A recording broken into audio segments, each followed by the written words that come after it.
ये आपको सीधा लिए चलते हैं एक सम्मेलन में जो कि आतंक के खिलाफ आयोजित किया जा रहा है, जिसको इस वक्त संबोधित कर रहे हैं केंद्रीय गृह मंत्री अमित शाह। पुलिस कर्मियों ने देश की आंतरिक सुरक्षा और सीमाओं की सुरक्षा को बनाए रखने के लिए अपना बलिदान दिया है। वो सभी को मैं मनपूर्वक आज सर्वोच्च बलिदान देने के इनके जज्बे को बहुत मनपूर्वक श्रद्धांजलि देना चाहता हूं और उनके परिवारजनों का भी धन्यवाद देश की ओर से करना चाहता हूं। आप सभी जानते हैं कि 2019 से और पहले 2014 से ये 10 साल के अंदर मोदी जी के देश के प्रधानमंत्री बनने के बाद आतंकवाद के खिलाफ एक ठोस रणनीति लेकर भारत सरकार चली है। मोदी जी का एक घोष वाक्य जीरो टॉलरेंस अगेंस्ट टेररिज्म, ये न केवल भारत समग्र विश्व ने आज स्वीकार किया है और ये 10 साल के अंदर भारत के अंदर टेररिज्म के खिलाफ लड़ने की एक मजबूत इकोसिस्टम खड़ी हुई है। हालांकि बहुत कुछ करना बाकी है, परंतु 10 साल के काम का विहंगावलोकन करें तो संतोषजनक चित्र इस 10 साल में हमारे सामने खड़ा हुआ है। इस पर मैं बाद में बात करूंगा, परंतु इस प्रकार की कॉन्फ्रेंस बहुत उपयोगी है क्योंकि हम सभी जानते हैं कि हमारे देश के संविधान ने लॉ एंड ऑर्डर को एक प्रकार से राज्यों का अधिकार माना है, राज्यों का मुद्दा माना है। लॉ एंड ऑर्डर राज्यों का अधिकार हो, मुद्दा हो, वो बहुत उचित निर्णय है और इसकी सराहना जितनी कम की जाए इतनी कम है, क्योंकि इतने बड़े देश में कानून और व्यवस्था सेंटर नहीं संभाल सकता, परंतु जहां तक आतंकवाद से निपटने का सवाल है, राज्यों की अपनी सीमाएं हैं, राज्यों की भौगोलिक सीमाएं भी हैं, संवैधानिक सीमाएं भी है और आतंकवाद और आतंकवादियों की कोई सीमा नहीं है। वो अंतर्राज्यीय भी षड्यंत्र करते हैं, अंतर्राष्ट्रीय भी षड्यंत्र करते हैं और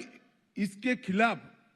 अगर हमें सटीक तरीके से अपनी रणनीति बनानी है तो एनआईए का उपयोग कर इस प्रकार के सम्मेलनों से आतंकवाद को, नारकोटिक्स को, हवाला के काम को और कई प्रकार की अनेक गतिविधि जो देश की न केवल सीमा, अर्थतंत्र और कई प्रकार की सुरक्षाओं को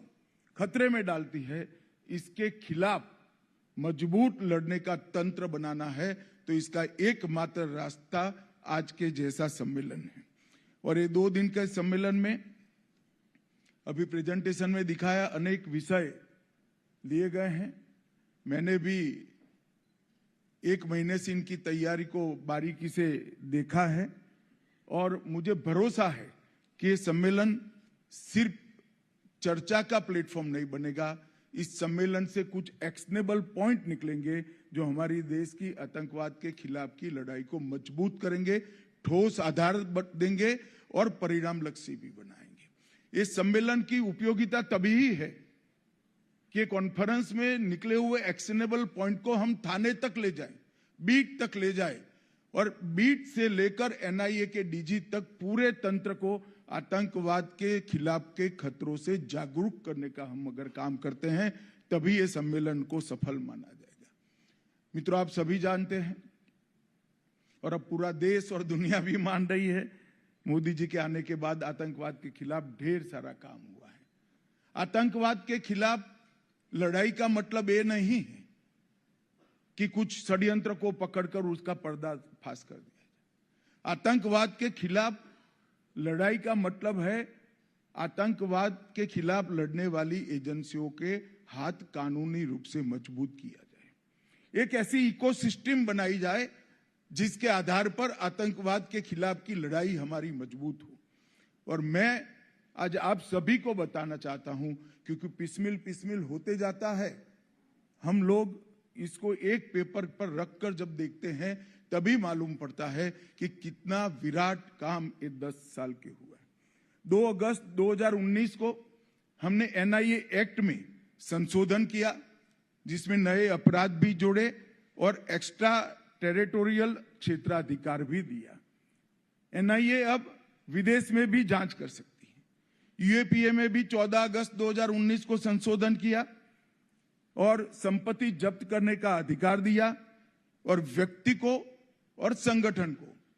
आतंकवादी घोषित करने का अधिकार भी हमने यूएपीए के तहत दिया,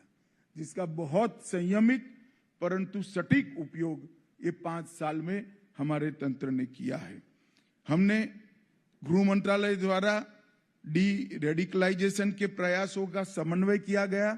विभिन्न मंत्रालयों ने भी अपनी रणनीति तैयार की और एक संस्थागत तंत्र स्थापना करने का काम भारत सरकार के गृह विभाग ने 5 साल के अंदर करा है।